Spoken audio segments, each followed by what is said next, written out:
football mo na lahat ng stuff. Nadana yan lahat, pwede ka na mag-generate ng halimbawa, 50% billing. So, click mo. Pag click ng generate, automatic magda-download yan. Yan. I-open ko nga yung folder. So, once nandun na sa yung kuan, download, nandito yan, 50% billing. Dalawa yung i-generate niya. Itong PDF at itong Excel.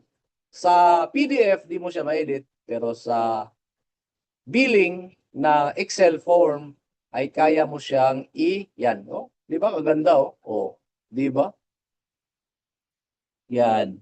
Now, yung logo nyo, mag-appear dyan once nalagay nyo yung logo. Wala pang logo ngayon kasi hindi ko in-upload pa yung logo ko.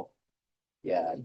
Lalo na ngayon, no? Parating na yung mga slots ay malaking tulong to para sa inyo. Yan yung transmittal letter.